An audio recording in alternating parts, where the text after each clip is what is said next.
Hello, everyone, and welcome to the 2025 Sudbury Savoyards production of Gilbert and Sullivan's classic Ruggigore, or The Witch's Curse. We are so glad you could join us for a journey back in time to visit this special seaside village and to meet some of its most important current and former residents. Our villagers are not used to modern communication devices, so we'd like to ask you to silence anything that might surprise our townsfolk or your neighbors. And please, no photography. Take special note of the exit at the right front of the auditorium, as well as the two doors in the rear through which you entered. And now, sit back and join us for Ruggigore, or The Witch's Curse.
roses, bright May day. Soft is roses, warm west wind. Sweet is roses, new moon hay. Rose is queen of maiden kind.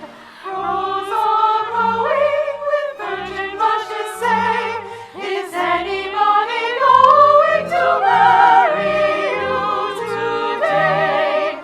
Fair is rose, soft is rose. Rose is the queen of maiden kind.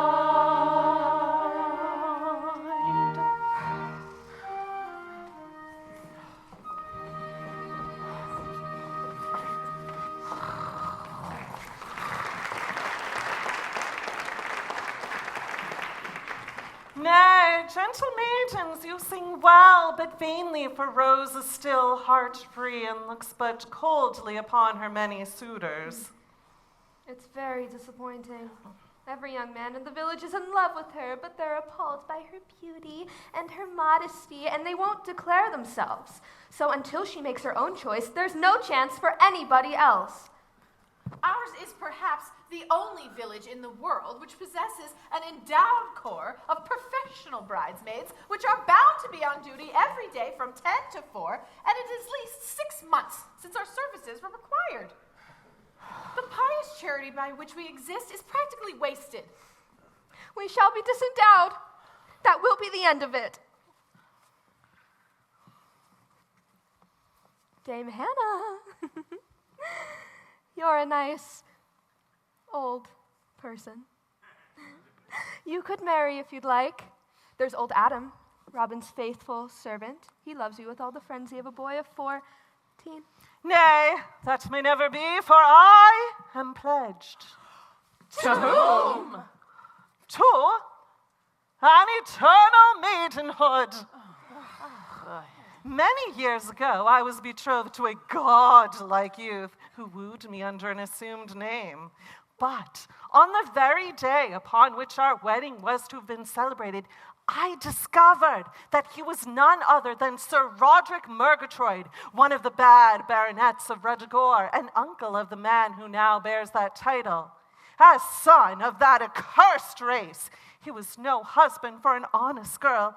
Madly as I left him then and there. He died but 10 years since, but I never saw him again. But why should he not marry a bad baronet of Ruggigore? All baronets are bad, but was he worse than other baronets? My child, he was accursed!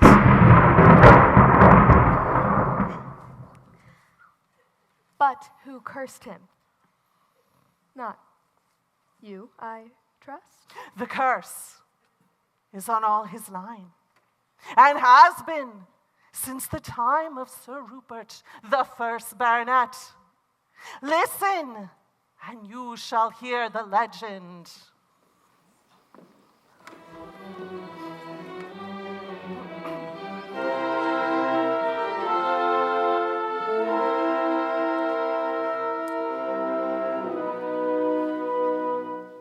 Sir Rupert Murgatroyd, his leisure and his riches, he ruthlessly employed in persecuting witches. With fear he'd make them quake, he'd duck them in his lake. He'd break their bones with sticks and stones and burn them at the stake. This sport he much enjoyed. Did Rupert Murgatroyd, no sense of shame or pity came to Rupert Murgatroyd. Once on the village green, a palsied hag he roasted, and what took place, I ween, shook his composure boasted. For as the torture grim seized on each withered limb, the writhing dame mid fire and flame yelled for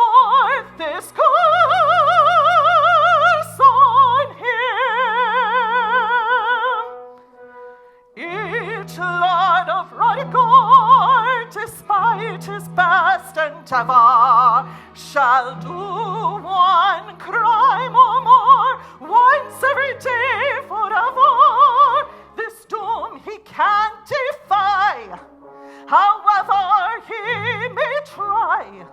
For should he stay his hand that day, in torture he shall die. The prophecy came true. Each heir who had the title had every day to do some crime of import vital, until with guilt or plight I'll sin no more, he cried. And on the day he said that say, in agony he died. And us who sin employed, has died each man Troyed, and so shall fall both one and all, each coming earth destroyed.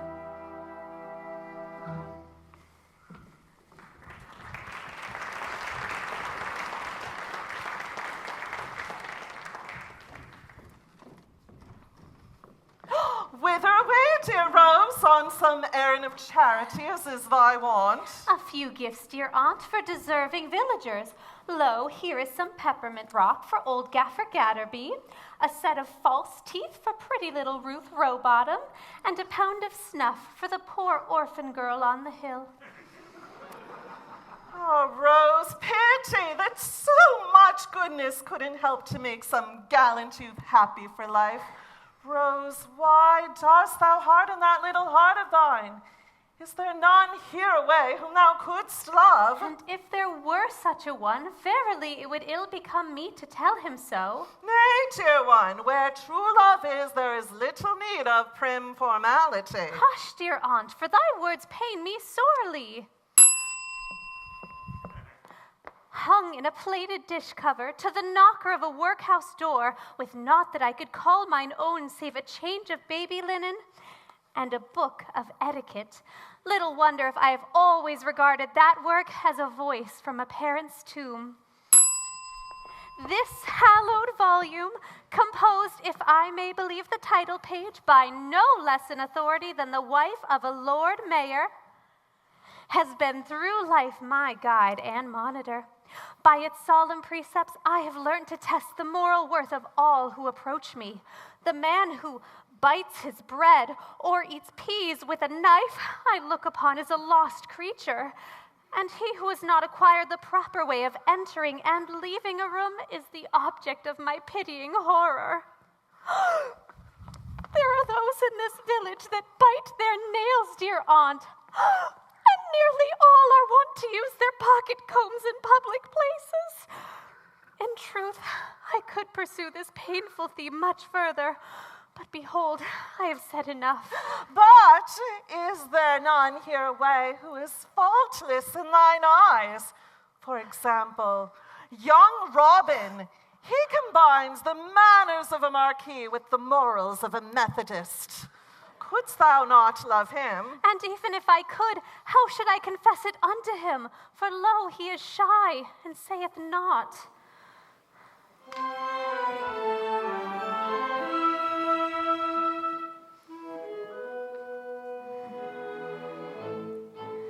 If somebody there chanced to be, who loved me in a manner true, my heart would point him out to me, and I would point him out to you.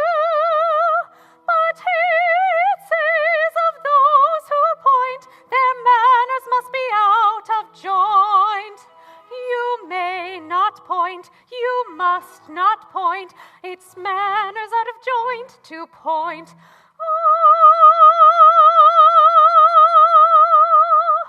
Had I the love of such as he, some quiet spot he'd take me to, then he could whisper it to me, and I could whisper it to you.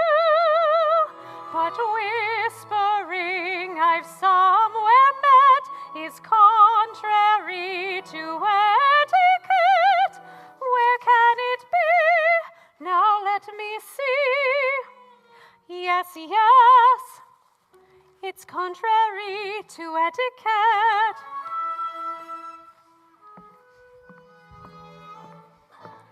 If any Wilbur youth I knew, polite and gentle, neat and trim, then I could hint as much to you, and you could hint as much to him. But here it says in plainest print, it's most unladylike to hint. You may not hint, you must not hint. It says you mustn't hint in print. Oh, and if I loved him through and through, true love and not a passing whim, then I could speak of it to you, and you could speak of it to him. But here I find it doesn't do to speak until you're spoken to. Where can it be? Now let me see. Yes, yes, don't speak until you're spoken to.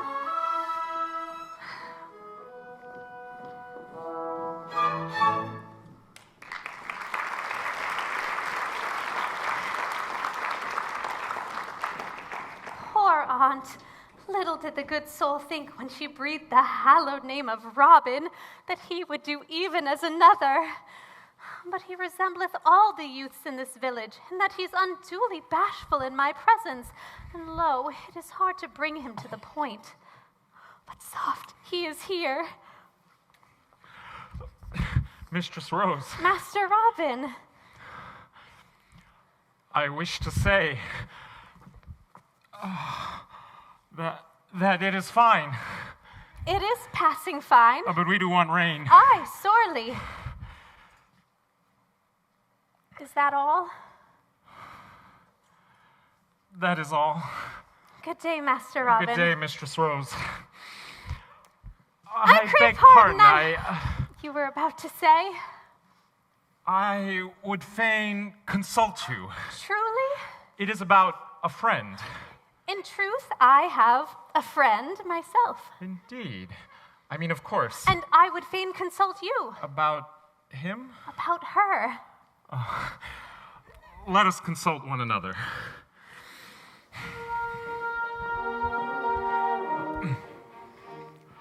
I know a youth who loves a little maid.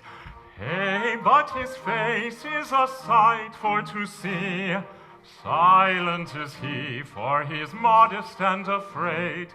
Hey, but he's timid as a youth can be. I know a maid who loves a gallant youth. Hey, but she sickens as the days go by. She cannot tell him all the sad, sad truth. Hey, but I think that little maid will die. Poor little man, Poor little maid, poor little man. poor little maid. Now tell me, pray, and tell me true, what in the world should the young man do? He cannot eat and he cannot sleep. Hey, but his face is a sight for to see. Daily he goes for to wail, for to weep. Hey, but he's wretched as a youth can be. She's very thin and she's very pale. Hey, but she sickens as the days go by. Daily she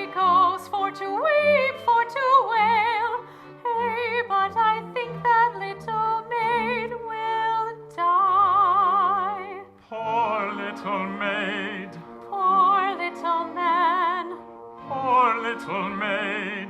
Poor little man. Now tell me, pray, and tell me true, what in the world should the young man do? If I were the youth, I should offer her my name.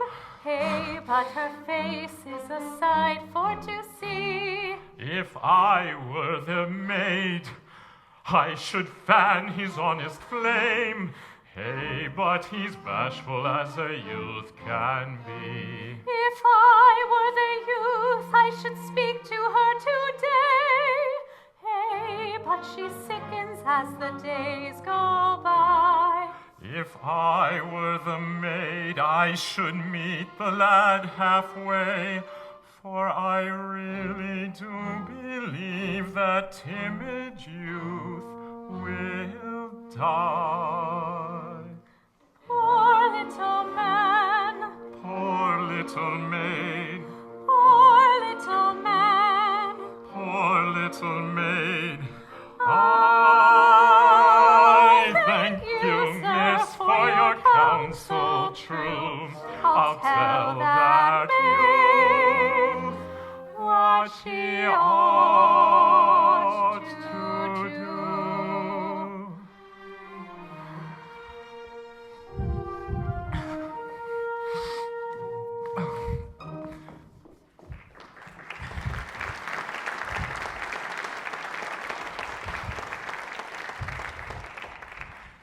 Oh, poor child. I sometimes think if she wasn't quite so particular, I might venture.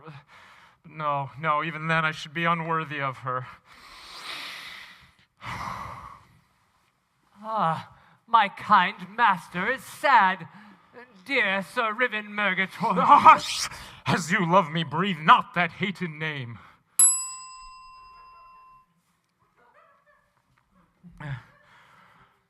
20 years ago, in horror at the prospect of inheriting that hideous title, and with it, the ban that compels all who succeed to the baronetcy to commit at least one deadly crime per day for life, I fled my home and concealed myself in this innocent village under the name of Robin Oakapple. My younger brother Despard, believing me to be dead, succeeded to the title and its attendant curse. For 20 years I have been dead and buried. Don't dig me up now. Dear master, it shall be as you wish. For have I not sworn to serve you forever in all things? Yet, as we are here alone, and as I belong to that particular description of good old man to whom the truth is a refreshing novelty, let me speak your own right title once more.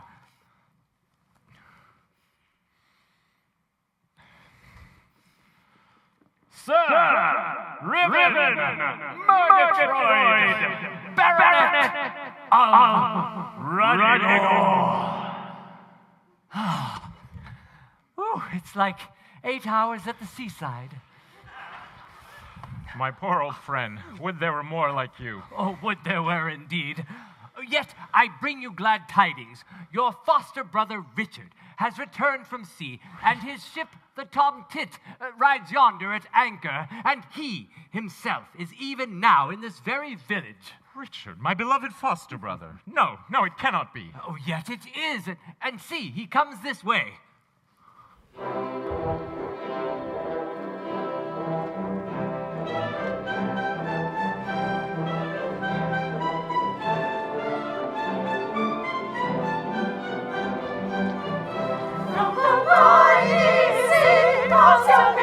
All victorious, valorous is he, his achievements all are glorious.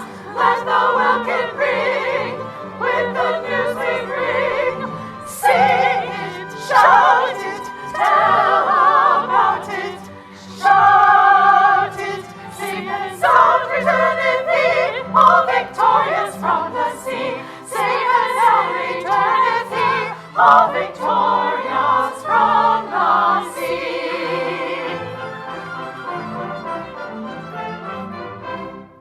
I shipped, d'ye see, in a revenue sloop, and off Cape Finisterre.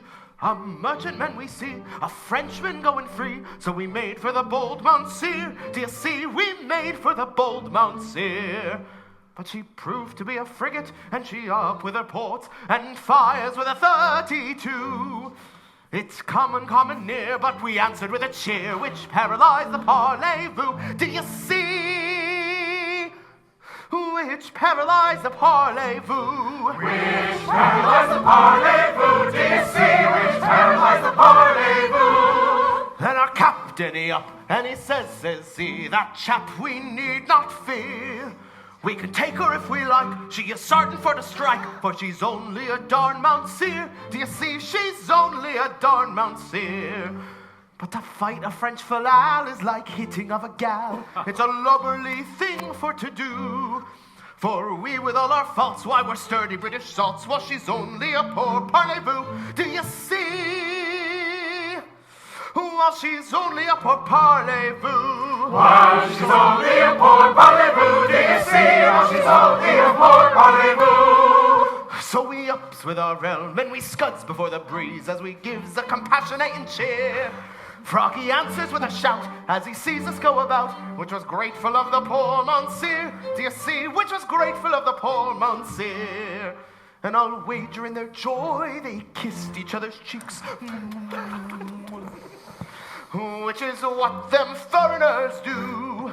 And they'll thank their lucky stars we were hardy British tars who had pity on a poor parlez-vous. Do you see? Who had pity on a poor parlez-vous? Who had pity on a poor parlez-vous? Do you see? Who had pity on a poor parlez-vous?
My beloved foster brother and very dearest friend, welcome home again after 10 long years at sea. Oh, it is deeds such as yours that cause our flag to be loved and feared throughout the civilized world. Why, Lord love you, Rob. Well, that's but a trifle to what we have done in the way of sparing life.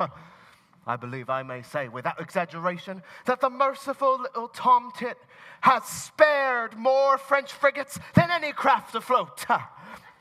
But 'tain't for a British seaman to brag, so I'll just stow me jaw and tackle and belay. Oh, but vast heavens, messmate, what's got you all cock-a-bill? Oh, alas, Dick, I love Rose Maybud and love in vain. You love in vain? Come now, that's too good. Why, you're a fine, strapping, muscular young fella. Tall and strong as a Togolin mast, taut as a forestay, aye, and a baronet to boot if all had their rights. Hush, Richard, not a word about my true rank, which none here suspect. Oh. Yes, I know well enough that few men are better calculated to win a woman's heart than I. Oh, I'm a fine fellow, Dick, and worthy any woman's love. Happy the girl who gets me, say I. But, I'm timid, shy, nervous, modest, retiring, diffident, and I cannot tell her, Dick, I cannot tell her. You've no idea what a poor opinion I have of myself and how little I deserve it. Robin, do you recall how years ago we swore that come what might, we would always act upon our heart's dictates? Aye, Dick, and I've always kept that oath. In doubt, danger, and difficulty, I've always asked my heart what I should do, and it has never failed me. Right. Let your heart be your compass, with a clear conscience for your binnacle light, and you'll sail 10 knots on a bowline, clear of shoals, rocks, and quicksands. Well now, what does my heart say here in this here difficult situation? Why, it says, Dick, it says. It calls me Dick because it knowed me from a babby. Dick, it says, you ain't shy, you ain't modest, you speak up for him as is. Robin, you just lay me alongside, and when she's becalmed under my lee, I'll spin her a yarn that'll serve to fish you two together for life. Will you do this thing for me? Can you, do you think? Yes, there's no false modesty about you. You're what I would call bumptious self-assertiveness. I mean the expression in its complimentary sense. Has already made you a bosom's mate, and it will make an admiral of you in time if you work it properly, you dear incompetent old imposter. I'd give my right arm for 1/10 of your modest assurance. My boy, you may take it from me, that of all the afflictions accursed, with which a man saddled and hampered and addled, a diffident nature's the worst. Though clever as clever can be, a Crichton of early romance, you must stir it and stump it and blow your own trumpet, or trust me, you haven't a chance. If you wish in the world to advance, your merits you're bound to enhance. You must stir it and stump it and blow your own trumpet, or trust me, you haven't a chance. And now take, for example, my case. I've a bright intellectual brain. In all London city there's no one so witty, I've thought so again and again. I've a highly intelligent face. My features cannot be denied, but whatever I try, sir, I fail in, and why, sir? I'm modesty personified. If you wish in the world to advance, your merits you're bound to enhance. You must stir it and stump it and blow your own trumpet, or trust me, you haven't a chance.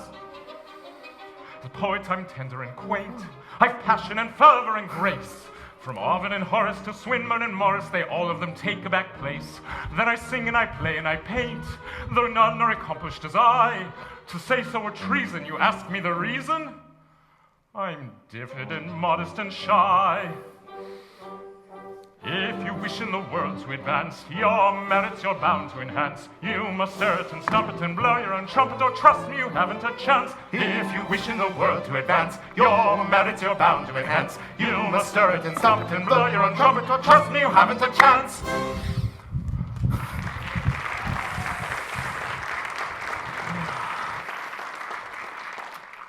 It's 1,000 pities he's such a poor opinion of himself, for a finer fella don't walk. Well, I'll do me best for him. Plead for him, as though it was for your own father. That's what me heart's remarking to me right now. Oh, but here she comes. Steady, steady is it.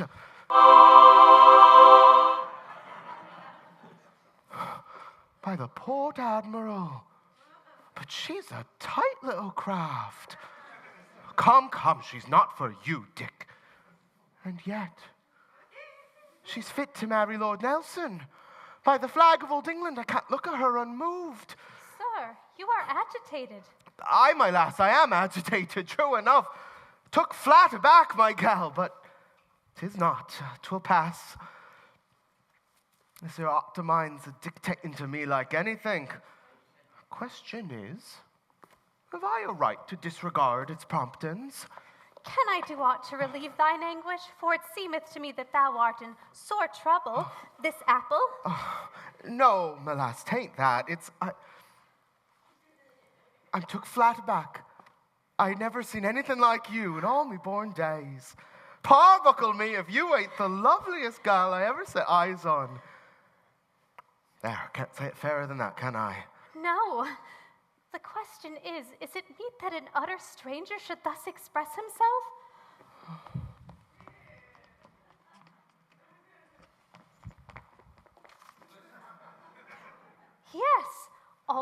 speak the truth. I had no intentions of telling you this on my own account, for truth to tell, I was taught by another. But when I sees you, me heart it up and it says, is it, Dick, this is the very girl for you, Dick. Speak up to her, Dick. It calls me Dick because we went to school together. Tell her all, Dick. Don't fly under false colors. It's mean. That's what me ought to telling me to say. And in my rough and common sailor fashion, I've said it, and I'm awaiting your reply. I'm trembling, miss. Looky here. It's nervousness. Now, how should a maiden deal with such an one? Keep no one in unnecessary suspense. Behold, I will not keep you in unnecessary suspense. In accepting an offer of marriage, do so with apparent hesitation. I take you, but with a certain show of reluctance. Avoid any appearance of eagerness, though you will bear in mind that I am far from anxious to do so. A little show of emotion will not be misplaced.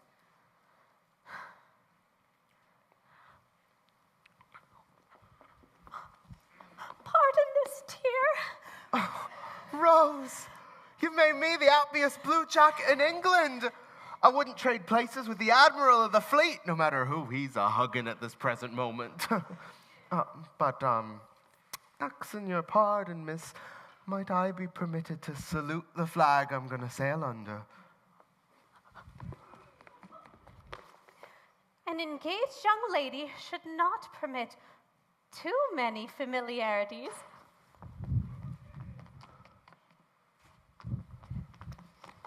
Once.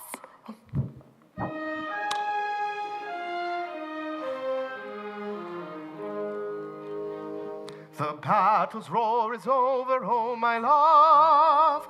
Embrace thy tender lover, oh my love. From tempest swelter, from war's alarms, oh give me shelter within those arms. Oh give me shelter within those arms. Thy smile alluring, all heartache curing, gives peace enduring, oh my love, oh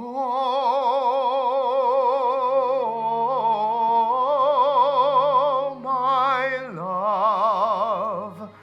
If heart both true and tender, oh my love, a life love can engender, oh my love, a truce to sighing and tears of brine, for joy undying shall aid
I, my lad, I have, so to speak, spoke to her. And she refuses.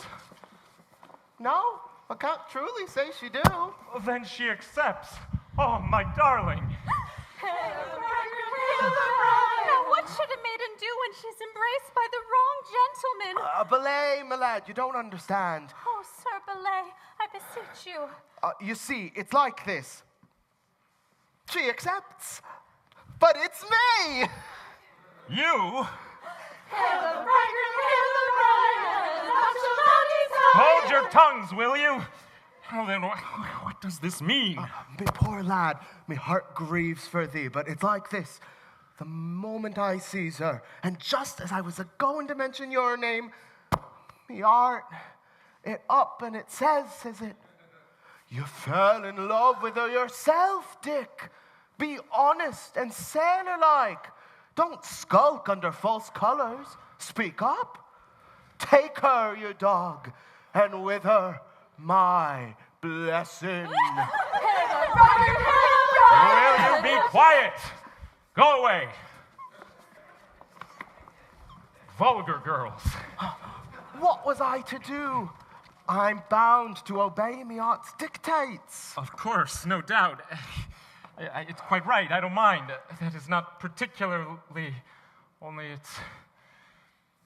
it is disappointing, you know. Oh, but sir, I knew not that thou didst seek me in wedlock, or in very truth I should not have hearkened unto this man. For behold, he is but a lowly mariner, and very poor withal, whereas thou art a tiller of the land, and thou hast fat oxen, and many sheep and swine, a considerable dairy farm, and much corn and oil. That's true, my lass, but it's all done now, ain't it, Rob? Still, it may be that I should not be happy in thy love. I am passing young and little able to judge. Moreover, as to thy character, I know not. Nay, Rose, I'll answer for that. Dick has won thy love fairly. Broken-hearted as I am, I'll stand up for Dick through thick and thin. Oh, thank you, messmate. Thank you. Thank you, Rob. That's well said. Thank you, Rob. Yet methinks I have heard that sailors are but worldly men and little prone to lead serious and thoughtful lives. Oh, and what then? Admit that Dick is not a steady character, and that when he's excited he uses language that would make your hair curl? Grant that. He does. It's the truth, and I'm not going to deny it. But look at his good qualities. He's nimble as a pony, and his hornpipe is the talk of the fleet. Thank you, Rob. That's well said. Thank you, Rob. But it may be that he drinketh strong waters, which do amuse a man, and make him even as the wild beasts of the desert. Well, suppose he does. And I don't say he don't, for rum's his bane and ever has been. He does drink, I won't deny it. But what of that? Look at his arm. Tattooed to the shoulder. No, I won't hear a word against Dick. But they say that mariners are but rarely true to those whom they profess to love. Granted, and I don't say that Dick isn't as bad as any of them. You are, you old dog. A real devil of a fellow, a regular out-and-out Lothario. But what then? Can't have everything. And a better hand at turning in a dead-eye don't walk a deck. And what an accomplishment that is in a family man.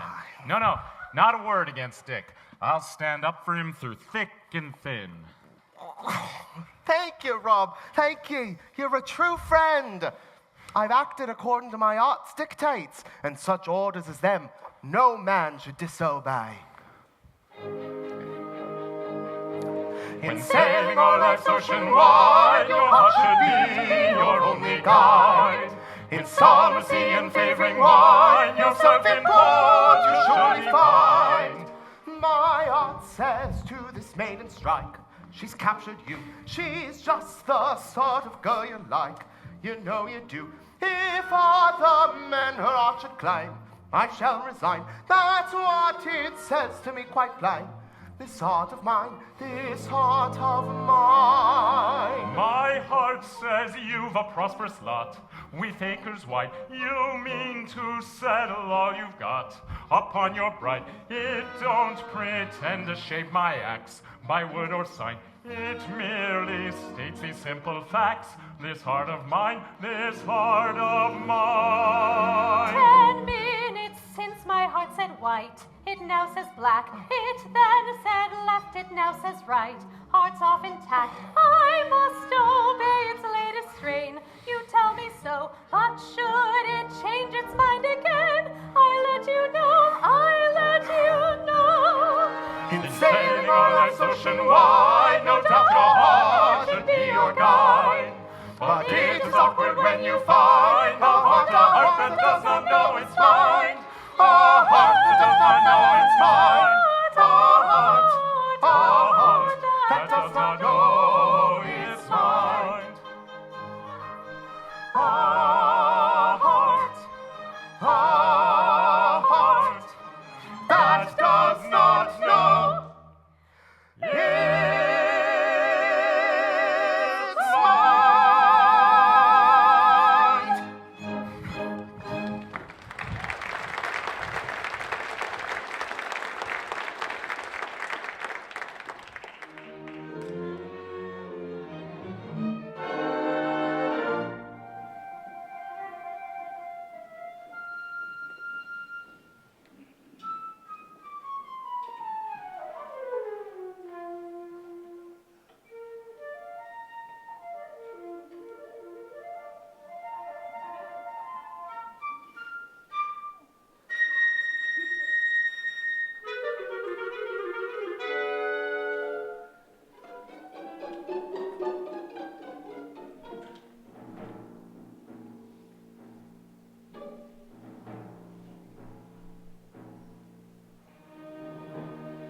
Cheerily carols the lark over the cot.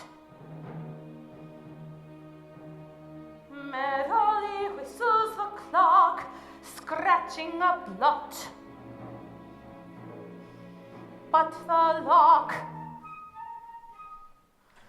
and the clock, I remark, comfort me not.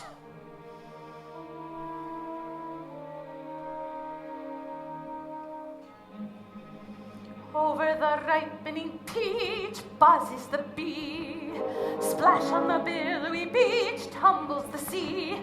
But the peach and the beach, they are each nothing to me. And why, who am I, daft Madge, crazy Meg, mad Margaret? Poor Peg, ah ha ha ha ha ha.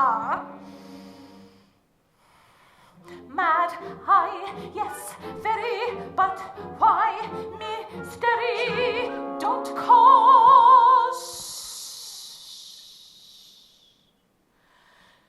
No crime, 'tis only that I'm love lonely.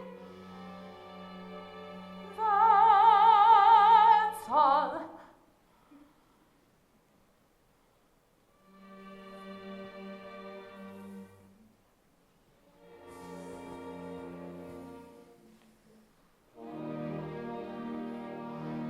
To a garden full of posies cometh one to gather flowers, and he wanders through its bowers, toying with the wanton roses,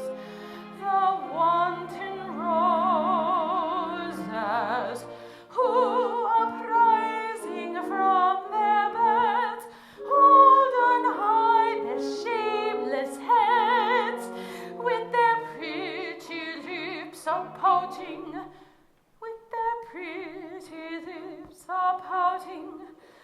never doubting that voice Cytherean posies he would gather aught but roses.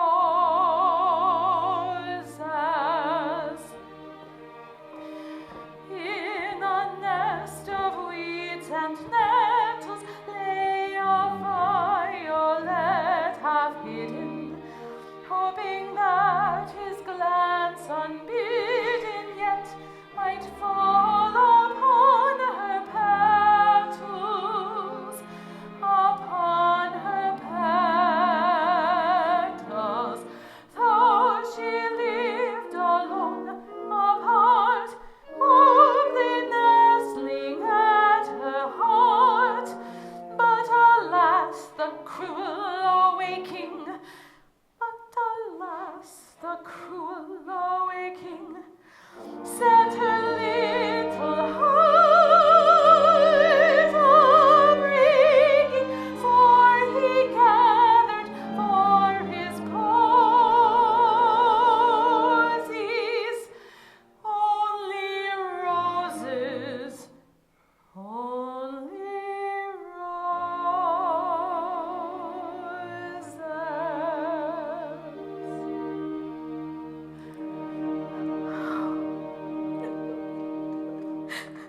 don't love Sir Despard Murgatroyd.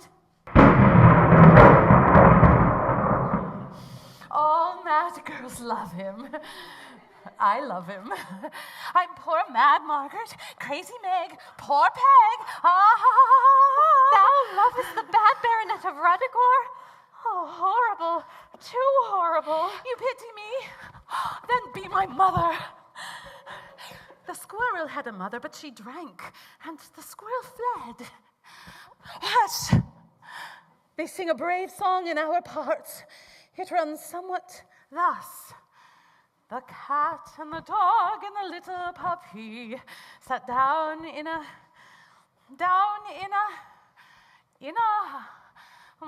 I forget what they sat down in, but so the song goes. Listen, I have come to pinch her. Mercy, whom? You mean who?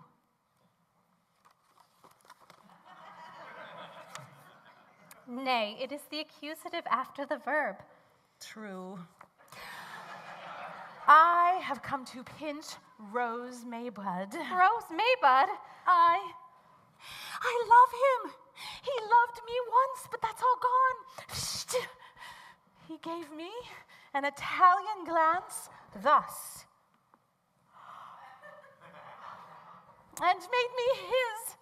He will give her an Italian glance and make her his. But it shall not be, for I'll stamp on her. Stamp on her. Stamp on her.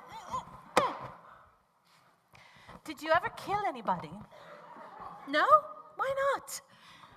Listen, I killed a fly this morning. It buzzed, and I wouldn't have it, so it died pop. So shall she. But behold, I am Rose Maybud, and I would fain not die. Pop! You are Rose Maybud. Yes, sweet Rose Maybud. Strange. They told me she was beautiful. And he loves you. No. If I thought that, I would treat you as the auctioneer and land agent treated the ladybird. I would rend you asunder. Nay, be pacified, for behold, I am pledged to another, and lo, we are to be wedded this very day. Swear me that. Come to a commission, let me have it on affidavit. I once made an affidavit, but it died. It died. But see, they come. Sir Despard and his evil crew. Hide, they're all mad, quite mad. What makes you think so? Hush! They sing choruses in public. That's mad enough, I think. Go, hide away, they will seize you. Hush, quite softly, quite softly.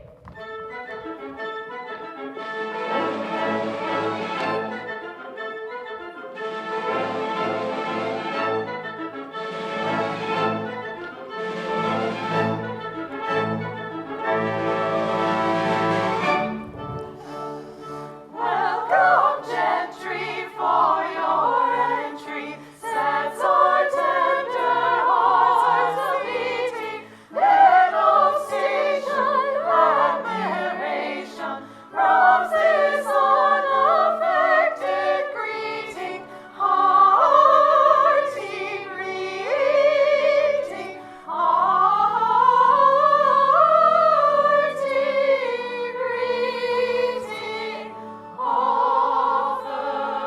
we.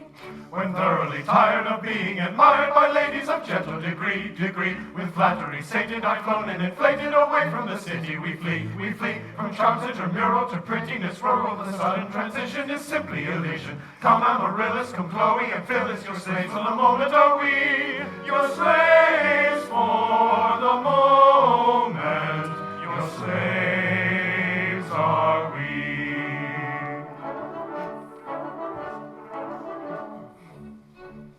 The sons of the tillage who dwell in this village are people of lowly degree. Though honest and active, they're most unattractive and awkward as awkward can be. Their clumsy clodhoppers with axes and choppers and shepherds and plowmen and drovers and cowmen, hedgers and reapers and carters and keepers, but never a lover for me, but never a lover for me. Then come Amaryllis, 43, come Chloe and Phyllis, over we. when thoroughly tired of being admired by ladies of gentle degree, with Zachary sacred like sun and inflected away from the city, we flee, from child to girl to pretty world, the sun in transition and city illusion. Come Amaryllis, come Chloe and Phyllis, sing the Lord are we, your slaves for the moment, your slaves are we.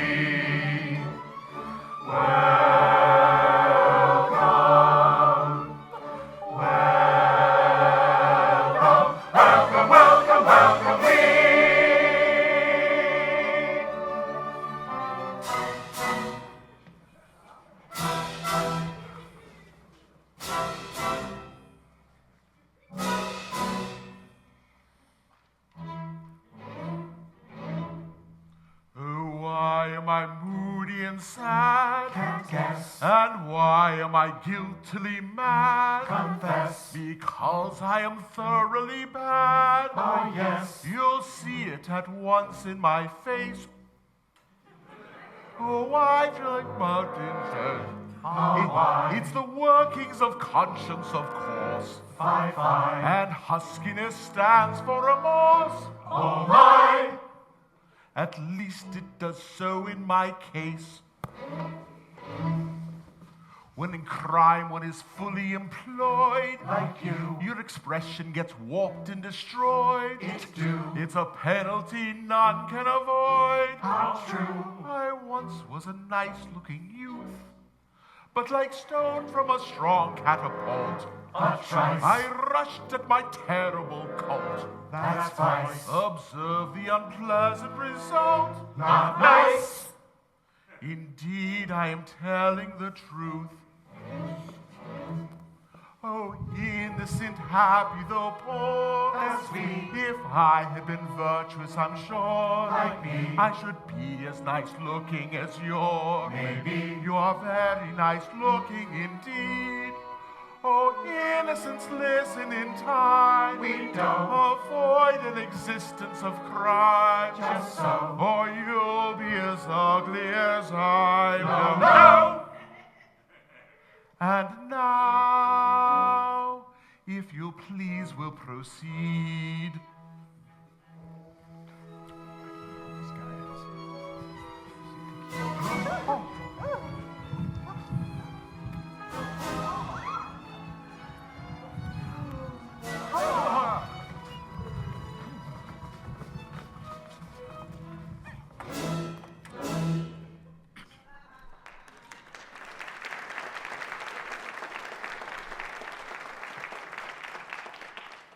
Poor children, how they loathe me. Me, whose hands are certainly steeped in infamy, but whose heart is as the heart of a little child. But what is a poor baronet to do when an entire picture gallery of ancestors step down from their frames and threaten him with an excruciating death if he hesitate to commit his daily crime? But, I am even with them. I get my crime over with first thing in the morning, and then for the rest of the day, I do good. I do good. I do good. 2 days hence, I stole an infant and built a children's asylum. Yesterday, I robbed a bank and endowed a bishopric. Today, I abduct Rose Maybud and atone with a cathedral. This is what it is to be the sport and toy of a picture gallery. But I shall be bitterly revenged upon them. I shall give them all to the nation, and nobody shall ever look upon their faces again. Asking your honor's pardon. No, observed. And by a mariner. What would you with me, fellow? Your honor, I'm a poor man-of-war's man, becalmed in the doldrums. I don't know them. And I may be so bold as to ask your honor's advice. Does your honor know what it is to have an art. My honor knows what it is to have a complete apparatus for circulating the blood through the veins and arteries of the human body. Aye, but as your honor ups and looks you in the face and gives you quarter-deck orders that it's life or death to disobey. I don't have a heart of that description, but I do have a picture gallery that presumes to take that liberty. Well, your honor, it's like this. Your honor had an elder brother. It had? Who should have inherited your title, and with it, its curse. Aye, but he died. Oh, Riven. He didn't. He did not? He didn't. On the contrary, he lives here in this very village under the name of Robin Oakapple, and he's a-going to marry Rose Maybud this very day. Raven, alive and going to marry Rose Maybud? Can this be possible? Now, the question I was going to ask, your honor, is, ought I to tell your honor this? I don't know. It's a delicate point. I think you ought. Mind, I'm not sure, but I think so. That's what my art says. It says, Dick! It says, it calls me Dick because it's entitled to take that liberty. That there young girl would coil from him if she knew what he really were. Ought you to stand off and on and let this young gal take this false step and never once fire a shot across her bows to bring her to? No, it says, you did not ought. And I won't ought according. Then you really feel yourself at liberty to tell me that my elder brother lives, that I may charge him with this cruel deceit and transfer to his shoulders the hideous thraldom under which I have labored for so many years. Free! Free at last! Free to live a blameless life and to die beloved and regretted by all who knew me.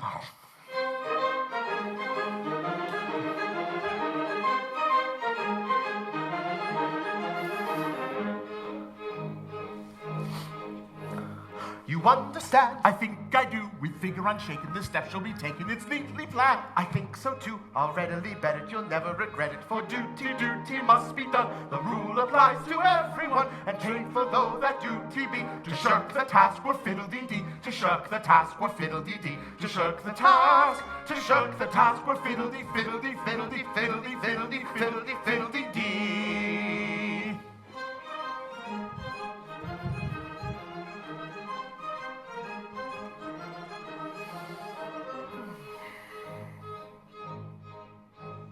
The bridegroom comes, Likewise the bride, the maidens are very elated and merry, they are her chums. to lash their pride were almost a pity the pretty committed. For duty must be done, the rule applies to everyone, and painful though that duty be, to shirk the task were fiddle-dee-dee, to shirk the task were fiddle-dee-dee, to shirk the task were fiddle-dee, fiddle-dee, fiddle-dee, fiddle-dee, fiddle-dee, fiddle-dee, fiddle-dee-dee.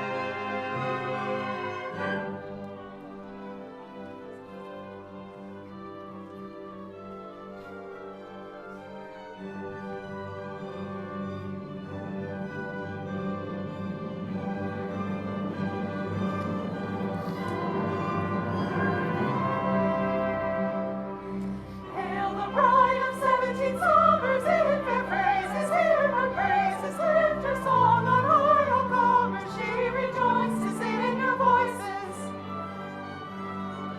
Smiling summer beams upon her, shedding every blessing on her. Maidens greet her, kindly treat her, you may all be brides someday. Hail the bridegroom who advances agitated yet elated. He's an easy circumstance. and senses young and lusty, true and trusty.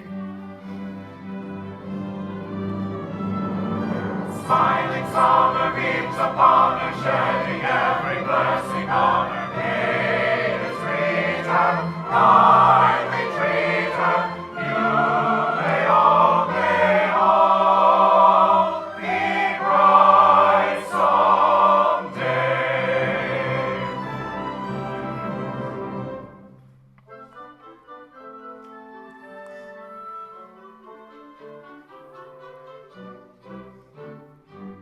When the buds are blossoming, smiling, welcome to the spring. Lovers choose a wedding day.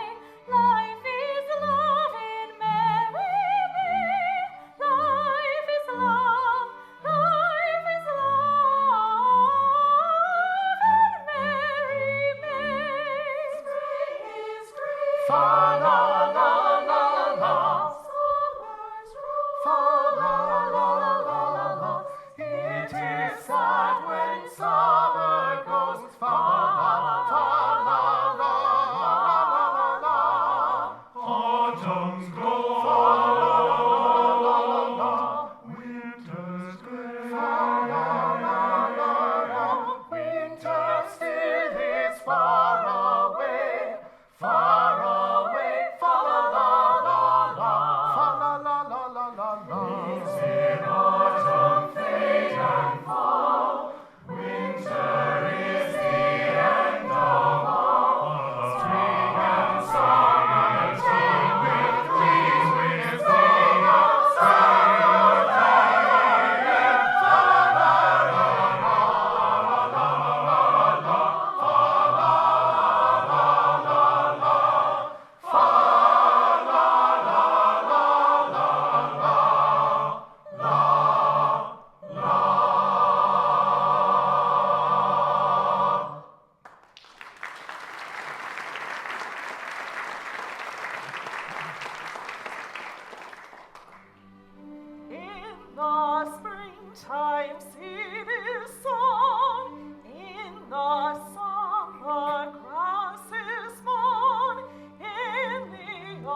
as my elder brother.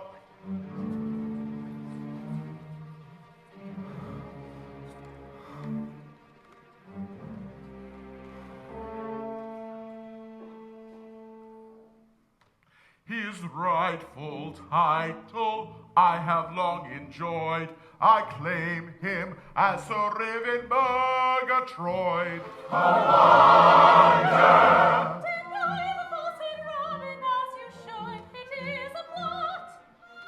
I would, if conscientiously I could, but I cannot. A base one! A base one!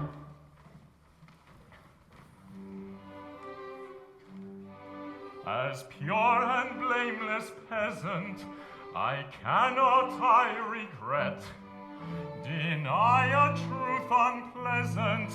I am that baronet. He is that baronet. But when completely rated, bad baronet am I. That I am what he stated, I'll recklessly deny. He'll recklessly deny. When I'm a bad part, I will tell taradiddles. He'll tell taradiddles when he's a bad part. I'll play a bad part on the falsest of fiddles. On very false fiddles he'll play a bad part. But until that takes place, I must be conscientious. He'll be conscientious until that takes place. Then I'll do with good grace to my moral sententious. Moral sententious and do with good grace. I'll do with good grace to his moral sententious. When I'm a bad part, I will tell taradiddles on very false fiddles. I'll play a bad part. I'll play a bad part on the falsest of fiddles and tell taradiddles when I'm a bad part. When he's a bad part, he will tell taradiddles on very false fiddles. He'll play a bad part. He'll play a bad part on the falsest of fiddles and tell taradiddles when he's a bad part. When he's a bad part, he will tell taradiddles. When he's a bad part, he will tell taradiddles. He'll play a bad part on the false fiddles. On very false fiddles, on very false fiddles, he'll play a bad part.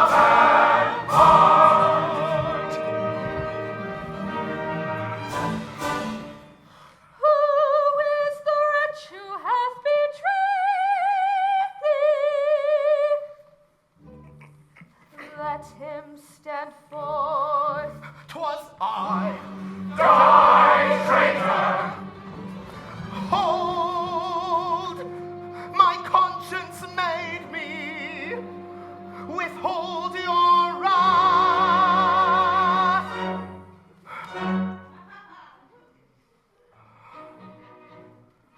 Within this breast there beats a heart whose voice can't be gainsaid. It bade me thy true rank impart, and I at once obeyed. I knew 'twould blight thy budding fate. I knew 'twould cause the anguish great.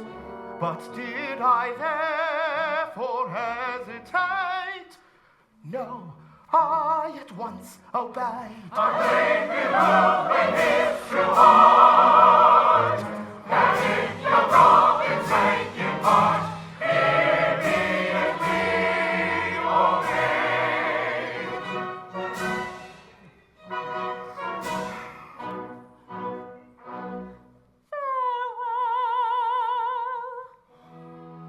Thou hadst my heart, 'twas quickly won, but now we part, thy face I shun. Farewell, go bend the knee at vice's shrine, of life with me all resign. Farewell,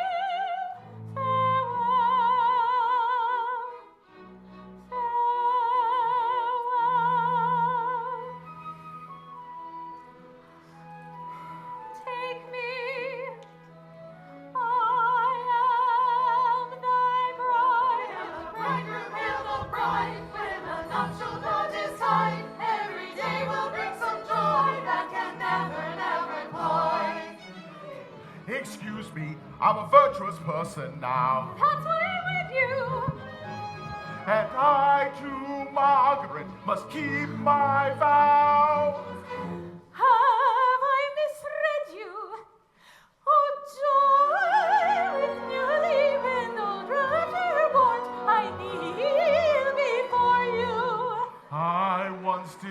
liked you. Now that I've reformed, how I adore you. Hail the bridegroom, hail the bride. When the nuptial knot is tied, every day will bring some joy that can never, never cloy. Richard, of him I love, bereaved thy desire. Thou art the only one that's left, so I am thine. Hail the bridegroom, hail the bride. Hail the bridegroom, hail the bride. Oh, happy the lily when kissed by the bee, and swimming tranquilly quite happy is he, and happy the filly that lays in her pride, happy the nanny, pound penny, the lovers when he embraces his bride. Oh, happy the flowers that blossom in June, and happy the bowers that game by the moon, but happy by hours the man of the sun who follow regretting is better forgetting, is better netting, means to repent. Oh, happy the blossom that blooms on the lea, likewise the blossom that sits on a tree. When you come across it, you cannot compare. Who's for joy, and the day is well, what is bad, the best of good fare. Oh, wretched the debt who's signing a deed, and wretched the letter that no one can read. But very much better their lot it must be than that of the person I'm making, this verse on whose head there's a curse on alluding to me. Oh, happy the lily is finally, and swimming through her happy is he, and happy the filly that lays in her pride, how dearly, the Lord embraces his bride, embraces his bride, embraces his bride.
With great precision, without the elision, Sir Ruth Van Murgatroyd.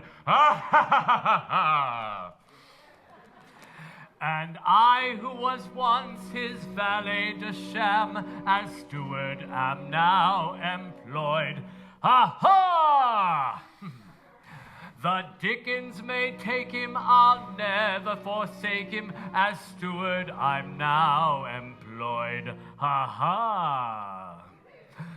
How dreadful when an innocent heart becomes perforce a bad young butt, and still more hard on old Adam, his former faithful valet de sham, his former faithful valet de sham, his valet de sham, his valet de sham, his valet de sham.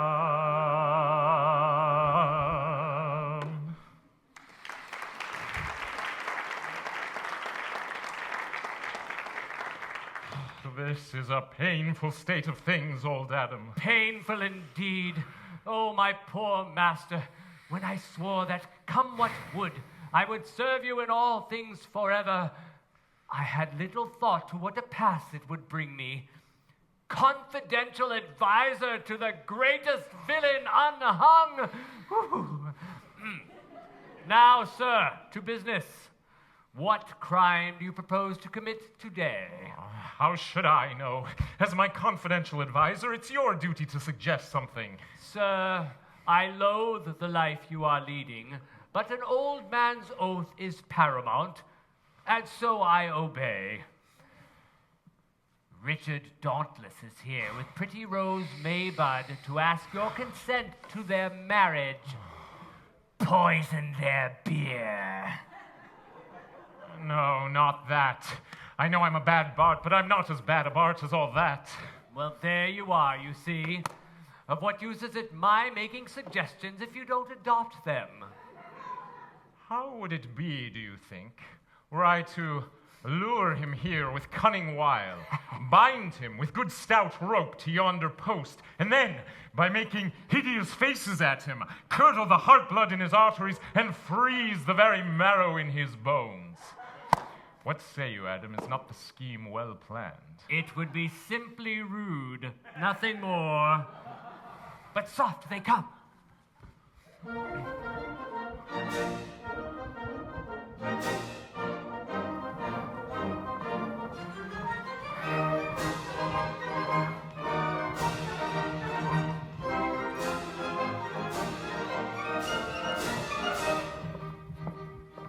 Happily coupled are we, are we. I am a jolly Jack Tar, my star, and you are the fairest, the richest and rarest of innocent lasses you are, by far, of innocent lasses you are.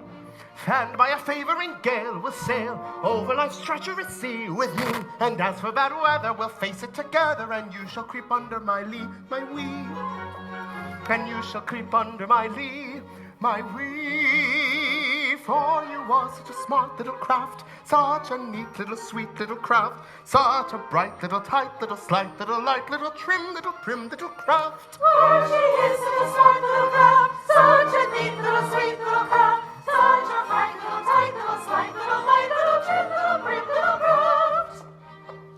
My hopes will be blighted, I fear, my dear. In a month you'll be going to sea quite free, and all of my wishes you'll throw to the fishes as though they were never to be for me, as though they were never to be. And I shall be left all alone to moan and weep at your cruel deceit complete, for you'll be asserting your freedom by flirting with every woman you meet. You cheat.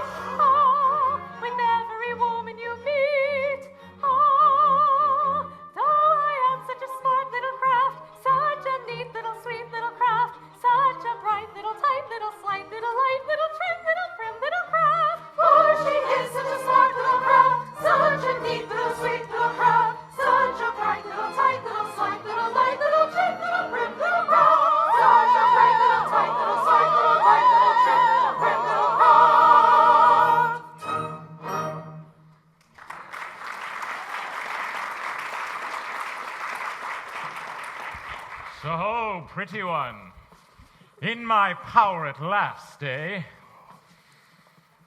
Know ye not that I have those within my call who at my lightest bidding would immure ye in an uncomfortable dungeon?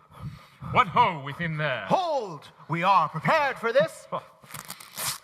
Here is a flag that none dare defy. And while this rag floats above Rose Maybud's head, the man does not live who would dare lay unlicensed hand upon her. Foiled and by a Union Jack. But the time will come, and then... Nay, let me plead with him. Sir Riven, have pity. In my book of etiquette, the case of a maiden about to be wedded to one who unexpectedly turns out to be a baronet with a curse on him is not considered. Time was when you loved me madly. Proof that this was no selfish love by according your consent to my marriage with one who, if he be not you yourself, is the next best thing, your dearest friend. In bygone days I had thy love, thou hadst my heart, but fatal human vows above our lives did part. By the old love thou hadst for me, by the fond heart that beat for thee, by joys that never now can be, grant thou my grant thou her prayer.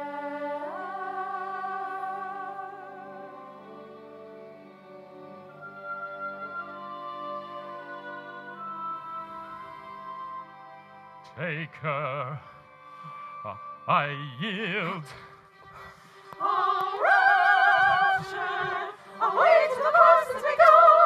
Say, whistle is just Derry, and he will turn two into one, singing, hey, Derry, dum, Derry. For you are such a smart little craft, Such a neat little sweet little craft, such a bright little, tight little, slight little, light little, trim little, prim little craft. For she is such a smart little craft, such a neat little sweet little craft, such a bright little, tight little, slight little, light little, trim little, prim little craft. Such a bright little, tight little, slight little, light little, trim little, prim little craft.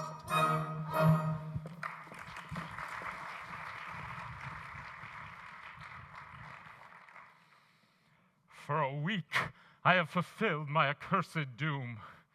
I have duly committed a crime a day. Not a great crime, I trust, but still, in the eyes of one as strictly regulated as I used to be, a crime. But will my ghostly ancestors be satisfied with what I have done, or will they regard it as an unworthy subterfuge? Oh, my forefathers, wallowers in blood, there came at last a day when, sick of crime, you each and every vowed to sin no more, and so, in agony, called welcome death to free you from your cloying guiltiness. Let the sweet psalm of that repentant hour soften your long-dead hearts and tune your souls to mercy on your poor posterity.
From his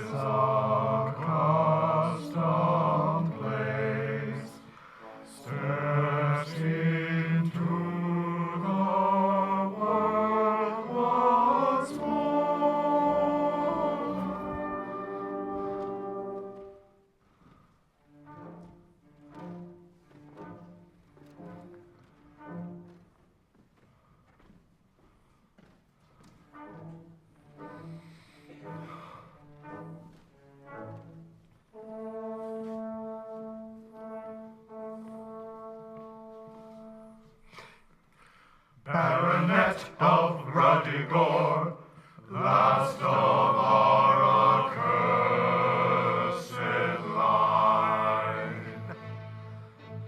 Down upon the oaken floor, down upon those knees of thine.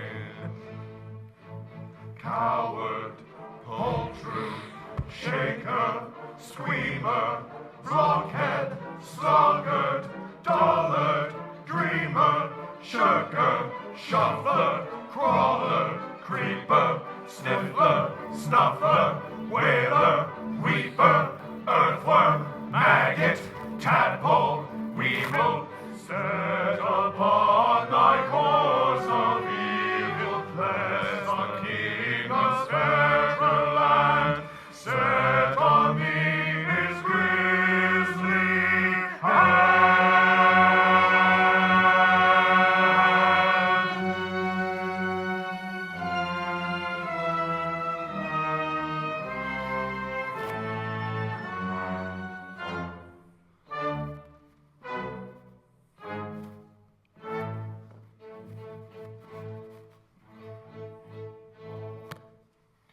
Beware, beware, beware. God's vision, who art thou that thus with icy stare and stern relentless brow appearest, who knows how? I am the spectre of the late Sir Roderick Murgatroyd, who comes to warn thee that thy fate thou canst not now avoid. Alas, poor ghost! The pity you express for nothing goes. We spectres are a jollier crew than you perhaps suppose. We spectres are a jollier crew than you perhaps suppose.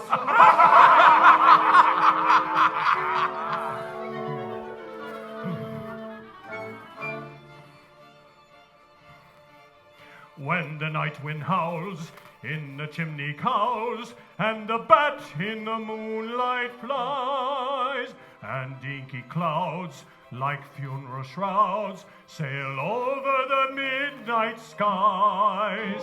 When the bat wind wails and the night wind wails, and black dogs bay at the moon, then is the spectre's holiday, then is the ghost I know. Oh, then is the ghost I know. I know. Then is the ghost I know. As the sob of the breeze sweeps over the trees, and the mist lie low on the fen, from grey tombstones are gathered the bones that once were women and men, and away they go with a mop and a mow to the revel that ends too soon. For cockcrow limits our holiday, the dead of the night I know. The dead of the night I know. I know. The dead of the night I know. And then each ghost with his lady toast to the churchyard beds takes flight, with a kiss perhaps on her lantern chaps, and a grisly grim good night. For the welcome knell of the midnight bell rings forth its jolliest tune, and ushers in our next high holiday, the dead of the night I know. The dead of the night I know. I know. The dead of the night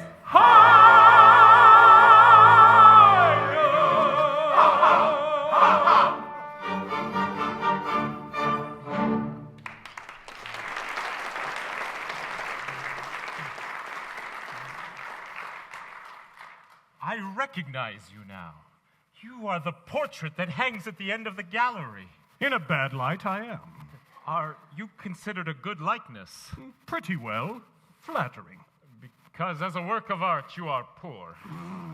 I am crude in color, but I have only been painted 10 years. In a couple of centuries, I shall be an old master, and then you will be sorry you spoke lightly of me. And may I ask why you have left your frames? It is our duty to see that our successors commit their daily crimes in a conscientious and workmanlike fashion. It is our duty to remind you that you are evading the conditions under which you are permitted to exist. Really, I don't know what you'd have.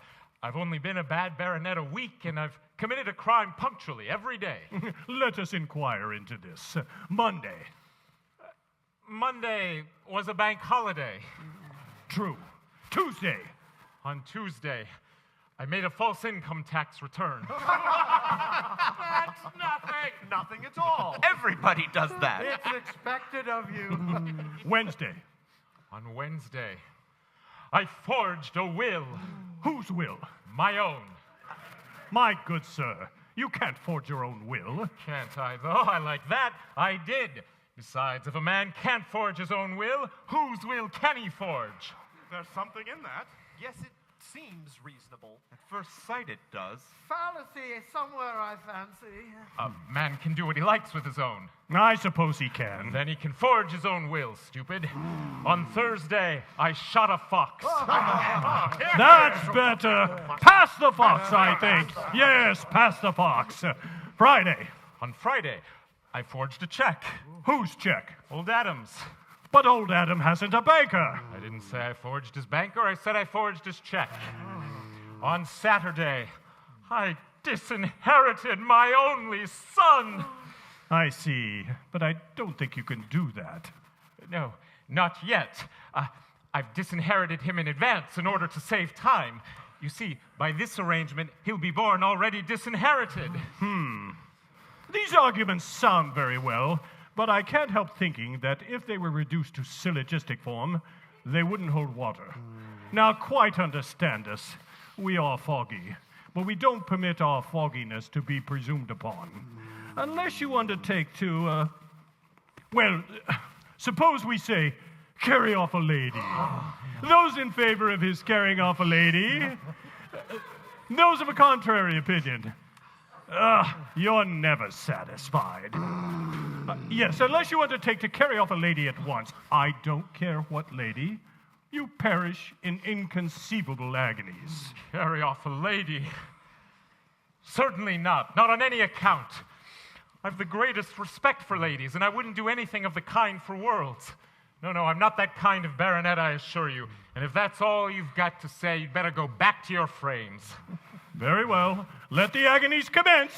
Oh, don't do that! I can't stand it! Painful, isn't it? It gets worse by degrees. Oh, stop it! Stop a bit, will you? I want to speak! Better? Yes, better now. Well, do you consent? But it's such an ungentlemanly thing to do. As you please. Carry on. Oh, don't do that! I can't stand it! I agree. I promise. It shall be done. Today? Today! At once? At once! I retract. I apologize. Oh, I had no idea it was anything like that. He yields, he answers to our call. We do not ask for more. A sturdy fellow after all this latest Ruggigore. A sturdy fellow after all this latest Ruggigore. All perishing unheard of woe who dare our wills defy. We want your pardon ere we go. We want your pardon ere we go for having agonized you so. So pardon us, so pardon us, so pardon us, or die. So pardon us, so pardon us, so pardon us, or die. I pardon you. I pardon you. He pardons us, he pardons us, he pardons us, hurrah!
my poor master, you are not well. Gillian Crawl, it won't do. I've seen them, all my ancestors. They're just gone. They say I must do something desperate at once, or else perish in horrible agonies. Go to yonder village. Carry off a maiden. Bring her here at once. Anyone, I don't care which. But Not a word, but obey. Fly.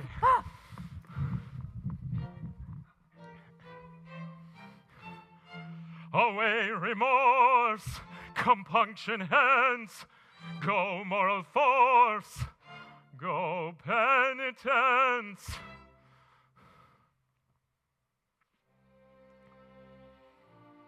To virtue's plea a long farewell. Propriety,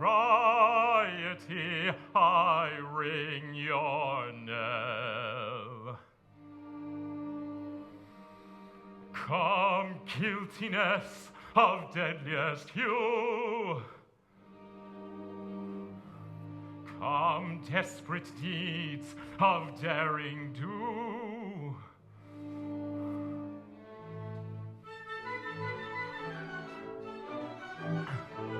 Henceforth all the crimes that I find in the times I promise to perpetrate daily. Tomorrow I start with a petrified heart on a regular course of Old Bailey. There's confidence tricking, bad coin pocket picking, and several other disgraces. There's postage and prigging, and then thimble rigging, the three-cut delusion at races. Oh, a baronet's rank is exceedingly nice, but the title's uncommonly dear at the price. Well-to-do squires who live in the shires where petty distinctions are vital, who found athenaeums and local museums with views to a baronet's title, ye butchers and bakers and candlestick makers who sneer at all things that are trady, whose middle-class lives are embarrassed by wives who long to parade as my lady.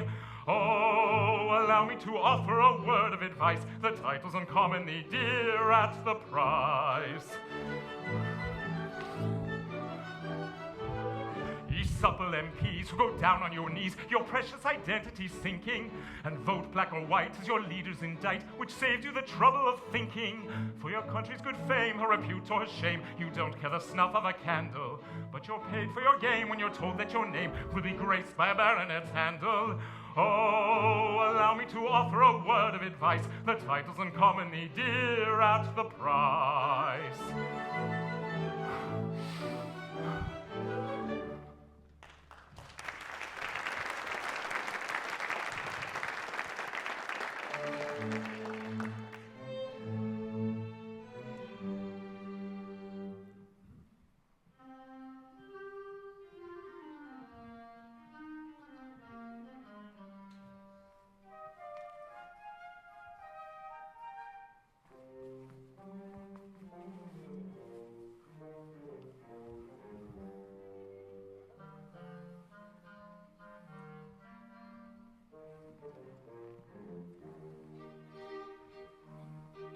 I once was a very abandoned person. Making the most of evil chances. Nobody could conceive a worse one. Even in all the old romances. I blush for my wild extravagances. But be so kind to bear in mind, we were the victims of circumstances.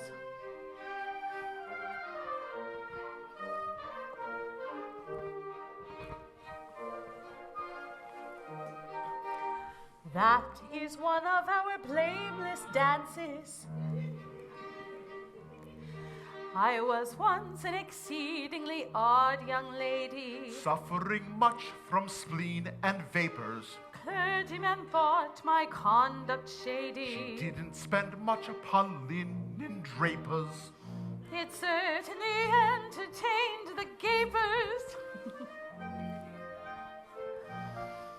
My ways were strange beyond all range. Paragraphs got into all the papers.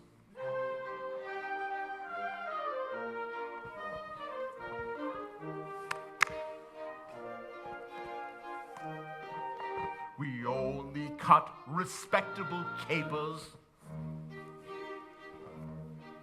I've given up all my wild proceedings. My taste for a wandering life is waning. Now I'm a dab at penny readings. They are not remarkably entertaining.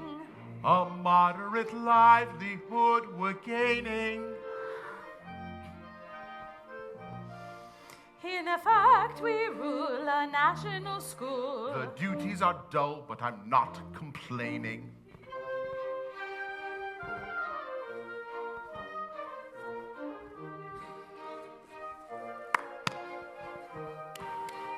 This sort of thing takes a deal of training.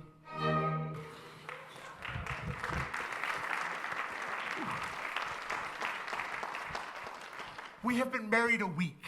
One happy week. Our new life. Delightful indeed. So calm. So unimpassioned. Master, all this I owe to you. See, I am no longer wild and untidy. My hair is combed, my face is washed, my boots fit. Margaret, don't. Play restrain yourself. Remember, you are now a district visitor. A gentle district visitor? You are orderly, methodical, neat. You have your emotions well under control. I have. Oh, Master, when I think of all you have done for me, I fall at your feet. I embrace your ankles. I hug your knees. Hush! This is not well. This is calculated to provoke remark. Pray compose yourself. You are angry with your poor little Mad Margaret. No, not angry. But a district visitor should learn to eschew melodrama. Visit the poor by all means, and give them tea and barley water. But don't do it as if you were administering a bowl of deadly nightshade. It upsets them. Then when you nurse the sick and find them not as well as might be expected, why go into hysterics? Why not? Because it's too jumpy for a sick room.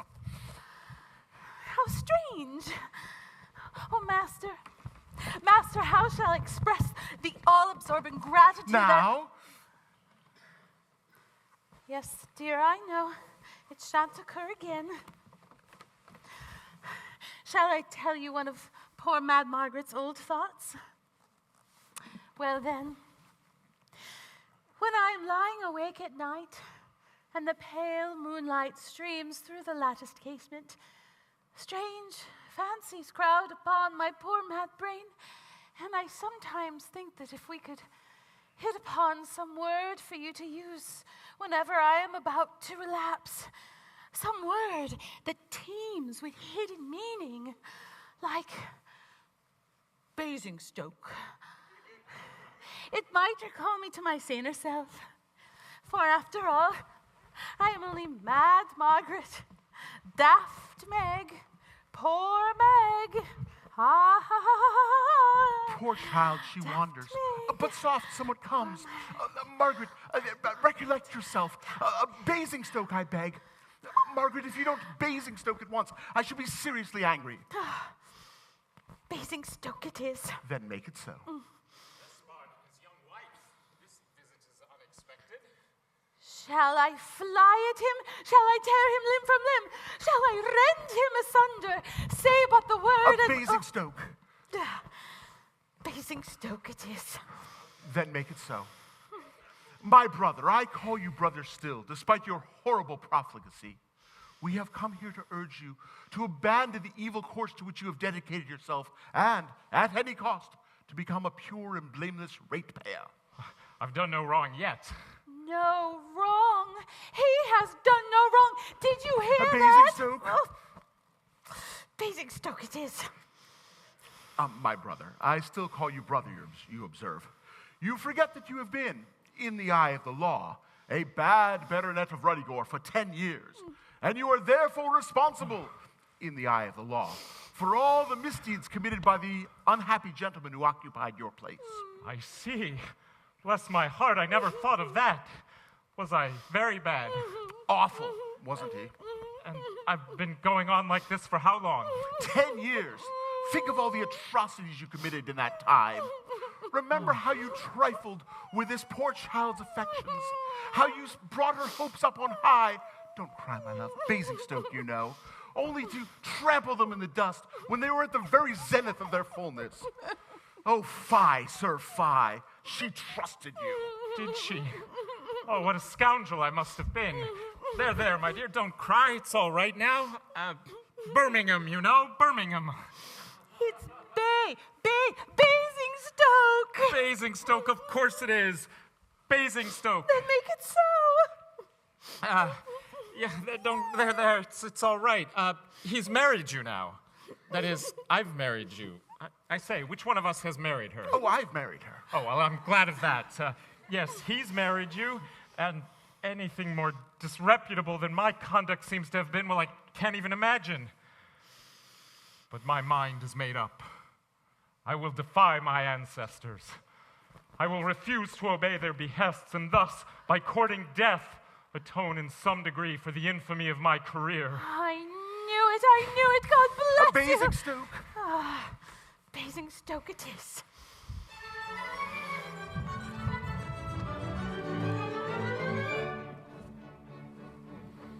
My mind is fully open to my awful situation. I shall go at once to Roderick and make him honorish. I shall tell him I've recovered my forgotten moral senses. I don't care tuppence halfpenny for any consequence. I do not want to perish by the sword or by the dagger. A martyr may indulge a little pardonable swagger. A word or two of compliment my vanity would flatter. But I've got to die tomorrow, so it really doesn't matter. So it really doesn't matter. So it really doesn't matter. So it really doesn't matter. So it really doesn't matter. So it really doesn't matter. So it really doesn't matter. So it really doesn't matter.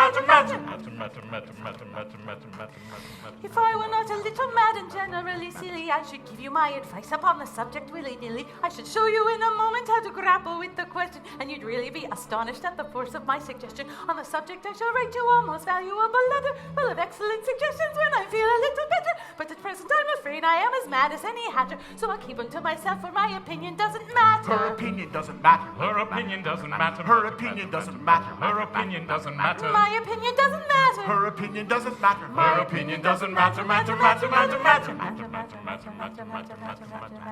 If I should be so lucky as to have a steady brother, which is just the very state in which we find in one another, he should give me my advice, and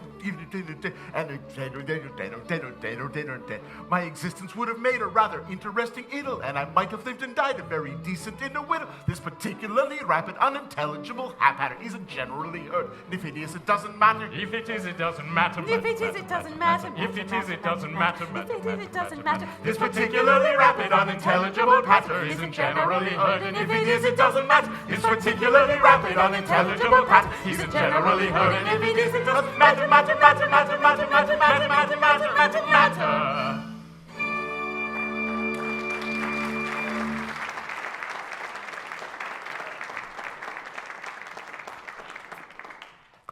Master, the deed is done. What deed?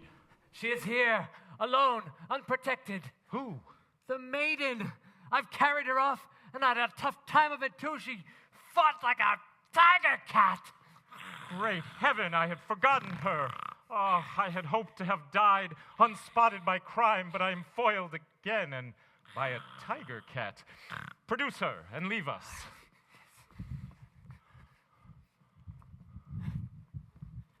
Ow! Ow! Ow! Ow! Ow!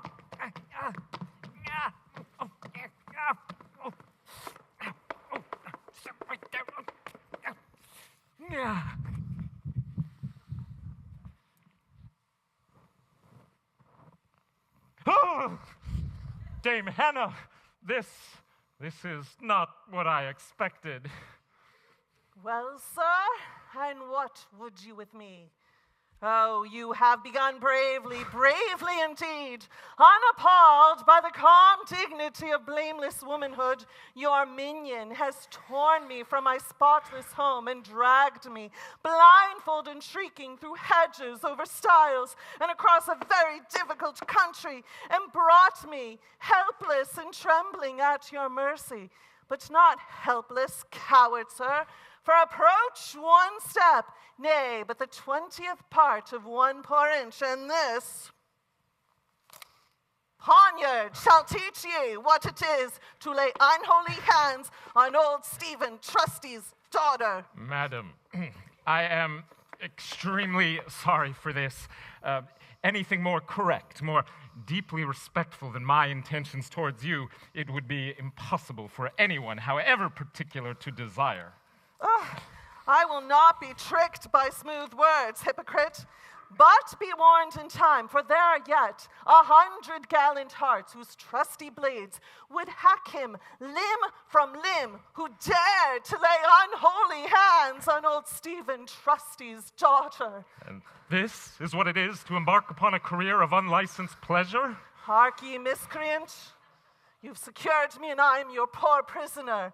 But if you think I cannot take care of myself, you are very much mistaken. Now then, it is 1 to 1. Let the best man win. Don't look at me like that. I can't stand it. Roderick, uncle, save me. What is the matter? Have you carried her off? I have. She is there. Look at her. She terrifies me. Little Nannikin? Roddy Doddy? My own old love. Why, how came you here? This brute, he carried me off bodily. But I'll show him. Stop! What do you mean by carrying off this lady? Are you aware that once upon a time she was engaged to be married to me? I'm very angry. Very angry indeed! I hope this will be a lesson to you in the future, not to... Hold your tongue, sir. Yes, Have you given him any encouragement? Have I given you any encouragement? Frankly now, have I? No, frankly, you have not. Anything more scrupulously correct than your conduct, it would be impossible to desire. You go away. Yes, uncle.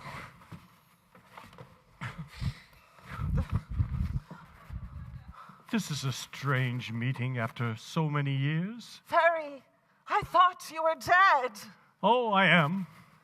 I died 10 years ago. And are you pretty comfortable? Pretty well. That is, yes, pretty well. Well, you don't deserve to be. For I loved you all the while, dear, and it made me dreadfully unhappy to hear of all your goings-on. You bad boy.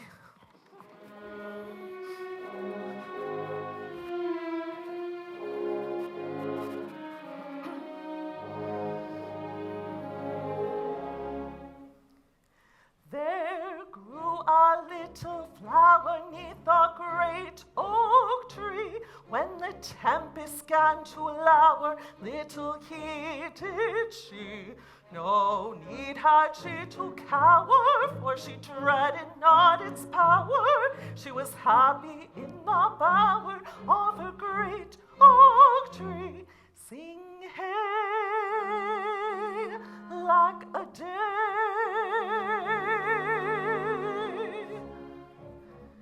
Sing hey, like a day, let the tears fall free for the pretty little flower and the great oak tree. Sing hey, like a day, like a day. Sing hey, like a day, Sing hey, like a day, let the tears fall free for the pretty little flower and the great oak tree. When she found that he was fickle, was that great oak tree, she was in a pretty pickle, as she well might be. But his gallantries were mickle, for death followed with his sickle, and her tears began to trickle for her great oak tree. Sing hey, like a day.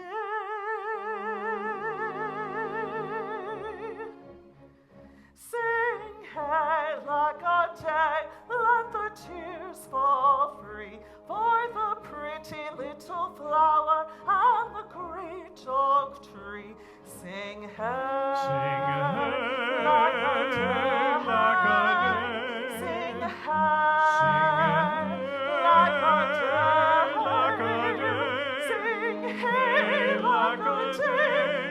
let the tears fall free for the pretty little flower and the great oak tree. Said she, he loved me never, did that great oak tree. But I'm neither rich nor clever, and so why should he? But though fate or fortune sever, to be constant I'll endeavor, I forever and forever to my great oak tree sing hey, lack-a-day.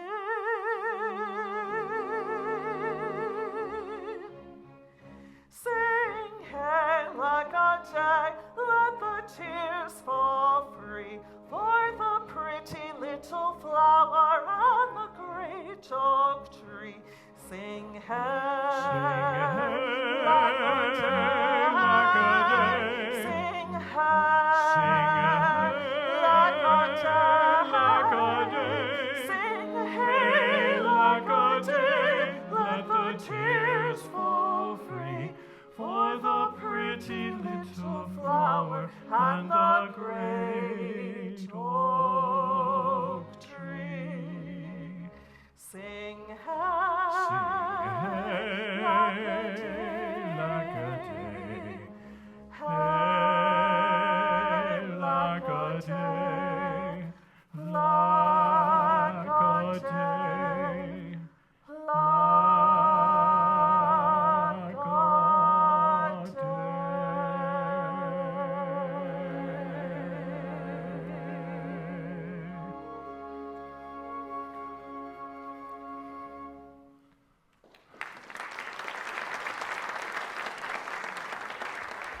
Stop a bit, both of you. This intrusion is unmannerly. I'm surprised at you. I can't stop to apologize. An idea has just occurred to me. A baronet of Ruggigore can only die through refusing to commit his daily crime. No doubt. Therefore, to refuse to commit a daily crime is tantamount to suicide. It would seem so. But suicide is itself a crime. And so, by your own showing, you ought never to have died at all. I see. I understand. Then I am practically alive. Undoubtedly.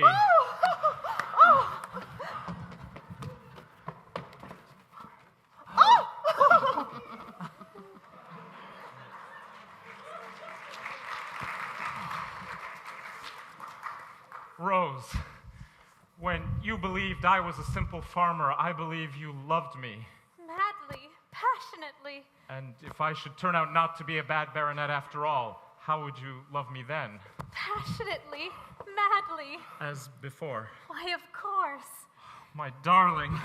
Here, I say, belay! Oh, sir, belay if it's absolutely necessary. Belay? Certainly not.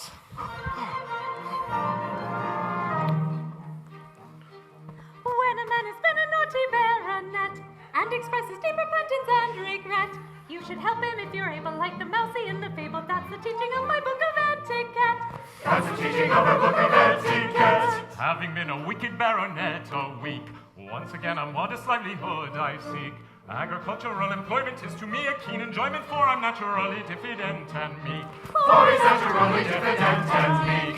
If you ask me why I do not pipe my eye, like an honest British sailor I reply, that with Zora for my missus I'll have bread and cheese and kisses, which is just the sort of ration I enjoy. Which is just the sort of ration you enjoy. Prompted by a keen desire to evoke all the blessed calm of matrimony's yoke. We shall toddle off tomorrow from the scene of sin and sorrow, for to settle in the town of Basingstoke. Prompted by a keen desire to evoke all the blessed calm of matrimony's yoke. We will toddle off tomorrow from the scene of sin and sorrow, for to settle in the town of Basingstoke. For to settle in the town of Basingstoke. We will toddle off tomorrow from the scene of sin and sorrow, for to settle in the town of Basingstoke.